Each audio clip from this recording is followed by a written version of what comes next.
নমস্কার বন্ধুরা, সোনাই সিম্পল লাইফস্টাইলে তোমাদেরকে স্বাগত। আসলে আজকে কোনো ব্লগ করা হয়নি। কালকে বিকালে একটা ব্লগ করে রেখেছিলাম, সেটাই তোমাদের সাথে শেয়ার করছি। কালকে বিকালে দিদির বাড়িতে ঘুরতে গেছি, আর ওর বাড়িতে এত পরিমাণে ফল গাছ, আমি ঠিকমতো সবগুলি ক্লিপ নিতেই পারিনি। আসলে ও খুব কান্না করছিল, আবার আসবার সময় এই ছোট একটা ক্লিপ নিয়েছি। দেখো, সব বলতে পারবে এটা কোন জায়গা? জানা থাকলে তাড়াতাড়ি কমেন্ট করে ফেলো। আর এখানে গেলে না আমার সত্যি মনটা খুব ভালো হয়ে যায়। এখানে কেউ সময় কাটাতে আসে তার পরিবারের সাথে, আবার কেউ সময় কাটাতে আসে তার প্রিয়জনের সাথে। এখানে গেলেই শরীরটা পুরো ঠান্ডা হয়ে যায়, প্রচণ্ড ভালো লাগে আমার এই জায়গাগুলি, যেখানে গিয়ে শান্তিতে একটু বসা যায়। আর এখন তো আমার মেয়ের জন্য কোথাও আমার শান্তিতে বসার জায়গাই নেই।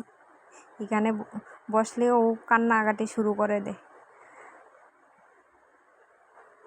দেখো, রাতের বেলা এই জায়গাটা খুব সুন্দর লাগে। দিনের বেলা ততটা সুন্দর লাগে না, রাতের বেলা যতটা সুন্দর লাগে। আসলে রাতের বেলা চারদিকে লাইটগুলি জ্বলে, তো সেই জন্যই ভালো লাগে। দিনের আলোতে এত সুন্দর জায়গাটা লাগে না। আমি দিনের বেলা অনেকবার গিয়েছি, বাট দিনের বেলা থেকে রাতের বেলাই ভালো লাগে।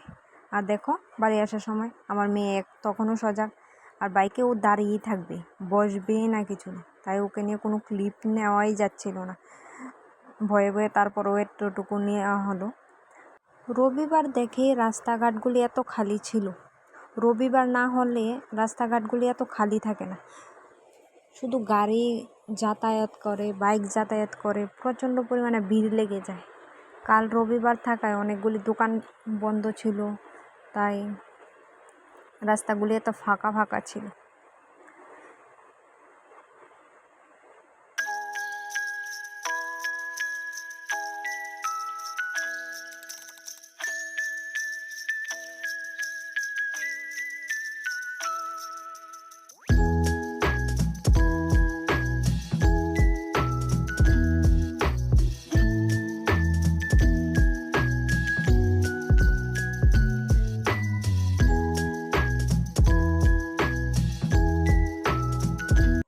আসলে আজকে আমার খুব ব্যাক পেন হচ্ছে, তাই কোনো ব্লগ করতে পারিনি।